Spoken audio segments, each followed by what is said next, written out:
સમાચારમાં આગળ વાત કરીશું સાબરકાંઠાના હિંમતનગરમાં 14 ફેબ્રુઆરીએ પુલવામા હુમલામાં શહીદ થયેલા જવાનોને શ્રદ્ધાંજલિ આપવામાં આવી હતી અને જનજાગૃતિ રેલી યોજાઈ હતી। બસ સ્ટેન્ડથી શરૂ થયેલી રેલી સિવિલ સર્કલ અને ટાવર ચોક સુધી પહોંચી હતી, જ્યાં ડોક્ટર બાબા સાહેબ આંબેડકર અને સરદાર વલ્લભભાઈ પટેલની પ્રતિમાઓને પુષ્પાંજલિ અર્પણ કરવામાં આવી હતી। દેશભક્તિના નારા અને તિરંગા સાથે શહીદોના પરિવારો, મહિલાઓ, પેરામિલિટરી સંગઠનના સભ્યો અને નિવૃત્ત આર્મી જવાનો મોટી સંખ્યામાં જોડાયા હતા, જે પ્રસંગે શહીદોને યોગ્ય દરજ્જો તેમજ તેમના પરિવારોને પેન્શન અને સુવિધાઓ આપવામાં આવે તેવી માંગ ઉઠવા પામી હતી।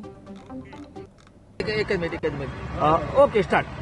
નમસ્કાર, હું પટેલ દીપેશ, રાષ્ટ્રીય અધ્યક્ષ પેરામિલિટરી સંગઠન।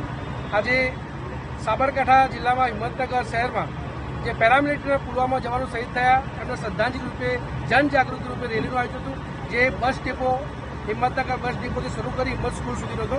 અહીંયા આગળ પૂર્ણાહુતિ કરી તમામ જે વીર જવાનોનો શ્રદ્ધાંજલિનો કાર્યક્રમ ખાસ કરીને એટલા માટે રાખવામાં આવ્યો છે કે 2019માં માનનીય યશસ્વી નરેન્દ્ર મોદી સાહેબે ખુદ જ્યારે જવાનો શહીદ થયા શહીદ બોલ્યા હતા, પણ શહીદ ખરેખર બોલ્યા ખરા, પણ વાસ્તવિક રીતે જોઈએ તો શહીદનો દરજ્જો આ દિન સુધી નથી મળ્યો। જેથી આ સંગઠન સદૈવ આપણા આર્મીના જવાનો જે સન્માન મળે એ આપણા પેરામિલિટરીના જવાનોને પણ મળવું જોઈએ। દેશ એક છે, રાષ્ટ્ર એક છે। અવારનવાર નરેન્દ્ર મોદી સાહેબ વારે ઘડે ગુલાબજામુન, રસગુલ્લા ખવડાવવા માટે દિવાળી ઓળી જાય છે, પણ આ દવાનું અસલી વાસ્તવિક જે